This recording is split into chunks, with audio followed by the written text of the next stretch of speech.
It's another killer Radio Chatter podcast, and I'll tell you what, excited to get this one out there for you guys. With Johny Chow and Corey Taylor from Stone Sour, we talk about the brand new record, Hydrograd, what frontman and what bassist is the tops in their books. Speaking of books, Corey's got a new one coming out August 8th. We talk about that, as well as the rash of rock star deaths recently, brand new tattoos, oh, and no mention of Nickelback. Kind of. T-minus 10, 9, 8, 7, 6, 4, 3, 2, 1, and liftoff. This is Radio Chatter with WRIF's own Meltdown. Tell you what, if you guys aren't subscribing to the Radio Chatter podcast, you're really missing out. We've had some great ones. Head from Korn yesterday, Alice Cooper. Last week, John Cooper from Skillet, Tommy Shaw from Styx, Ray and Rob from Spread Eagle. And today, it's Corey Taylor and Johny Chow from Stone Sour. The new record, Hydrograd, has been out for a little bit over a month now. And it's so funny because I bought their record on vinyl. I'm like so much into vinyl now, right? And I'm thinking to myself, man, I got to get this thing on CD so I can listen to it in my car and on my motorcycle and the whole thing. I didn't realize until just yesterday when you buy the album, it also comes with the CD. It like fell out of the thing or something like that. I'm like, oh, for Christ's sake, are you kidding me? So anyway, so now I got the CD, and I couldn't be happier. But yeah, it's a great conversation with these guys. I mean, Chow and I go back several years, just a really good guy. And Corey, I've interviewed several times, super easy to talk to, and just a whole lot of fun, as you'll hear in this conversation today. As we were backstage at DTE in Detroit, Michigan, or I guess in the suburbs out in Clarkston, Michigan. And yeah, we were just talking before they went on stage, opening up for Korn, Skillet, Yellow Wolf, Dead on the bill as well. And here's what it sounded like today on Radio Chatter. All right, back here with Corey Taylor and Johny Chow from Stone Sour. Good to see you guys, man. It's good to see you. Good to see you, brother. Yeah, good Absolutely. to be back We got a WRIF care package, which is a Bob Seger album and a T-shirt. Well, you know what? People know this or may not know this, but Chow got me into vinyl, and now it's like I'm broke. Yeah, his wife hates him. He's got he probably spent $1,500 yesterday on vinyl. Right, no, I bought 8 albums yesterday. But yeah, wow. And new recorks are expensive, man. Well, you know what? Not many people know this, but I don't care. You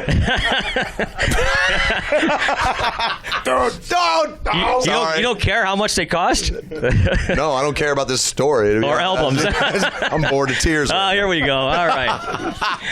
All right, well, welcome back to Detroit. Of course, you were here last year. Actually, almost to the exact day, because I did on my Facebook thing. It came up with a picture of us. Oh, this is one of those throwback things? Yeah, man. I mean, we were...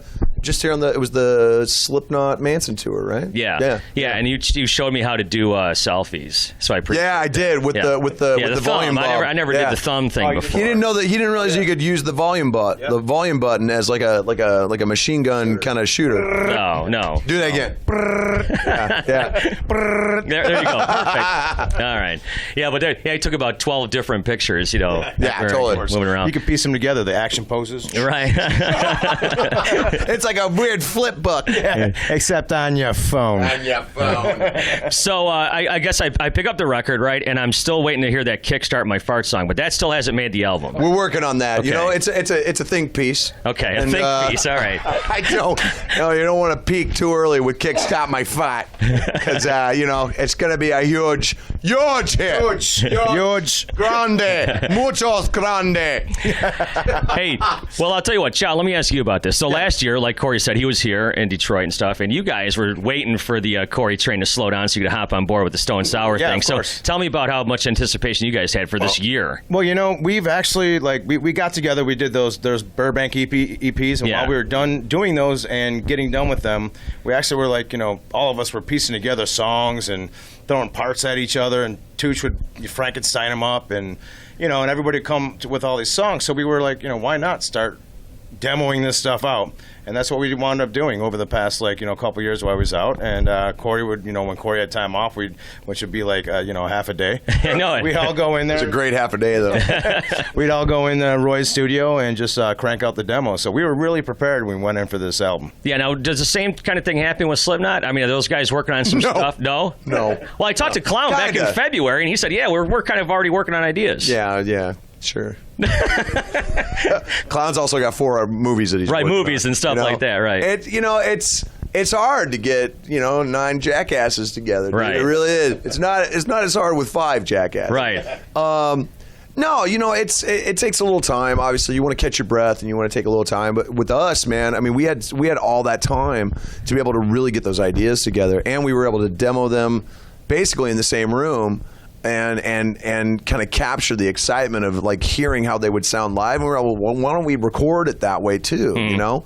So yeah, I mean, we were really able to kind of take advantage of that. With Slipknot, it's a little different because it's like everybody's just kind of like all over the place, and it's like trying to keep kittens in a box, dude. It's impossible. Yeah, trying to herd kittens. Right? Yeah, exactly. it's the worst. I'll tell you, man, one thing that's cool about working with Jay Rustin, the guy we produce this with, was he let us be us. We didn't want to have anybody come in and polish this up and make it all nice and shiny and put it to a grid. We wanted to capture that like raw, live energy, and I think we did with this album. Yeah. And he's Canadian. Yeah. He's Canadian. Hey, buddy. Yeah. Hey, buddy.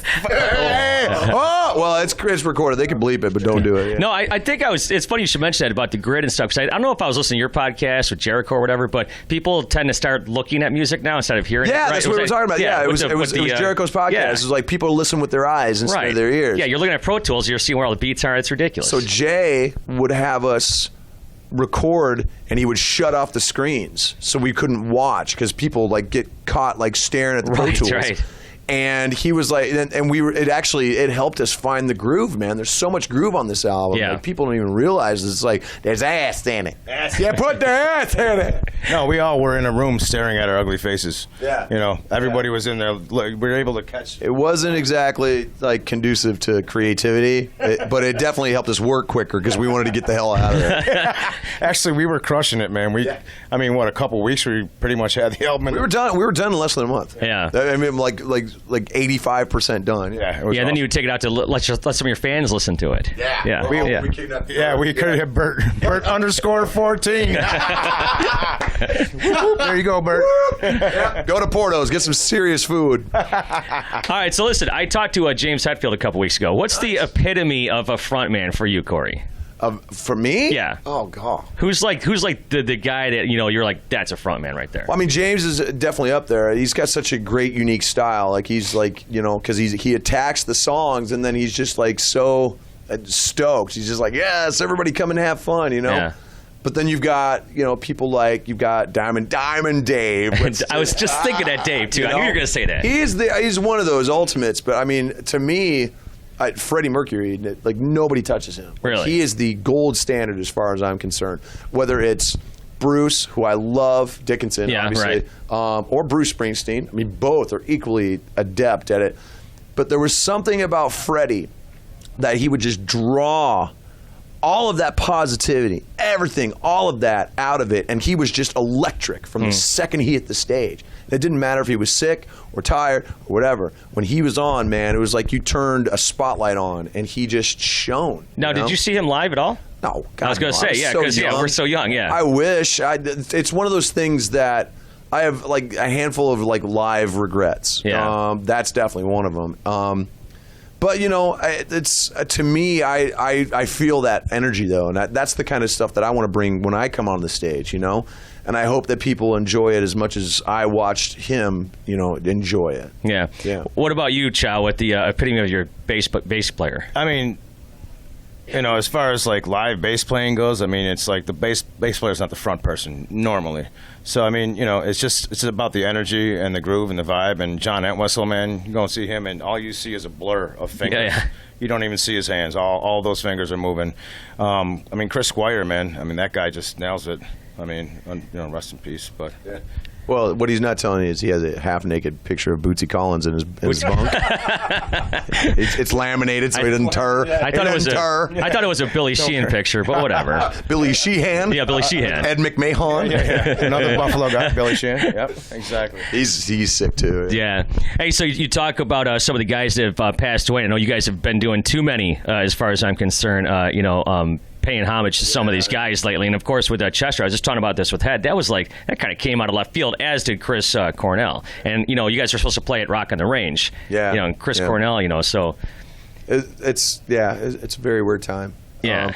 But that's why people like myself, people like Chris, Jericho, obviously, we're out there trying to encourage people to not only see the positive side of the music that both men created and the message that they were trying to put out, but also the fact that don't let that push you over the edge. There are places and people you can go and talk to if you feel like you're having a problem. It doesn't have to be a friend. It can be a stranger, and a stranger who's trained to do it. And there are many, many, many organizations online around the country you can reach out to. There's the three that I've been definitely promoting. Obviously, it's good friends of ours in the WRIF Foundation, but there's also as far as like teens and preteens, is You Cannot Be Replaced, which is it's an organization that's more in schools and whatnot. But for everyone, there's the National Suicide Prevention Lifeline, which is a collection of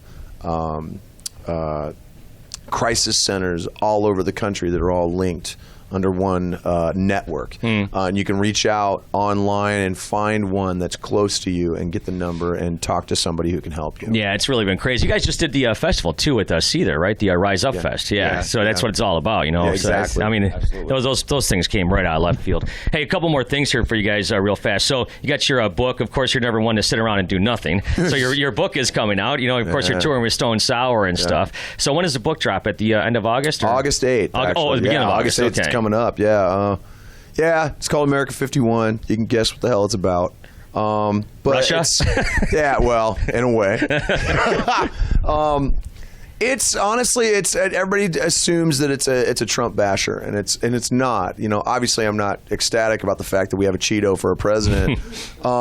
However, it really bashes liberals as much as conservatives, because everyone's screaming from the walls all sound like morons, and there's people like us kind of in the middle going, now what? And if we would everyone just tune that out and look around at each other and realize, we're in the middle. We all have more in common than you realize. And then we start talking to each other, and we start fixing the fact that we're letting zealots rhetoric the hell out of everything. So that's kind of what that book's about, is basically trying to encourage people to start thinking again and start tuning out all of that white noise on a cultural level, and start talking to each other again instead of raging at each other online. There you go. Yep. You got a book coming out, Chow? Yeah, it's called... It's a coffee table book about his beard. Dod Beard Stud. Dod Bear Stud. Yeah, what's his name? John. This is his 4th edition. John Cooper was late calling me the other day, and I said, dude, what are you working on your beard? What's going on here? It's like, you know, but anyways, hey, a couple final things here for you guys. You guys got the Ozfest, Not Fest thing coming up in the fall. That's going to be pretty cool. That's going to be all right. I don't know about cool. It's definitely going to be, something's going to be. I'm going to be there. Right. Other than that, it's not going to be that great. Okay, well, here's something that's going to be cool. You guys are going on tour this fall with Steel Panther. How much cooler we are, buddy. What's that? Chow, I'm going to be texting you. I want tickets to see Steel Panther. Yeah, of course. You know what you got to do? I'm afraid to ask. Get more final? You got to play flat meat darts and win. All right. We'll talk about it off the Okay, I don't want to talk about that now. Hey, speaking of Steel Panther, I was listening. This might be a little bit out of your radar, but have you guys heard of Wheeler Walker Jr.? He's the country version of Steel Panther. Oh, God. All right, can only... Walker Jr.? Yeah. I got to look him up. Yeah, he's the Pussy King. Wow. Yeah. Dude! Oh, I'm sorry. Kid! You're killing me! He's older than you. No! That guy, no! I forgot he was back there. I'm sorry, man. Chow's kid is in the background. That's real. You know what? We're sorry, dude. Yeah. We're sorry. He's good. He's good. All right, well, forget about that. So, yeah, Wheeler Walker Jr. Hey, by the way, nice ink. You got some new stuff the other day, huh? A little bit. Yeah, I just got some filler stuff, you know. It's because I have Hunter S. Thompson on this arm, so the filler stuff that I got is supposed to be like a Ralph Steadman-ish kind of vibe, who did all the artwork for his books. So it's like ink dots, kind of ink splotch, kind of like paint stroke stuff. It's all bats and weirdness. Which Bats and Weirdness is my side project, actually. So there you go. That's a great name for a band. I know, right? Yeah. It's gonna be my jazz trio. Yeah, there you go. Bats and Weirdness. Well, just wait. I'll tell you what, guys. Thanks so much for taking the time and talking with WRIF. And I didn't even mention Nickelback once. You just did. See, now, theoretically, I just did, right? Yeah, ass. Oh, shit. Yeah. Oh! See, one beep. I didn't get beeped once, motherfucker. How cool is that? Chow and Corey Taylor today on Radio Chatter. Got to thank those guys definitely for taking the time out with me yesterday. Really cool. I'll tell you what, I watched their meet and greet, which is really fun. They usher the people down the stairs, and you get in this tent, and it's playing like this 80s hairband music, like Dokken and Skid Row and all this stuff. It was pretty fun. And you know what? They spent a lot of time with each person that came through. They signed all their pictures, took pictures with everybody, shook hands, kissed babies.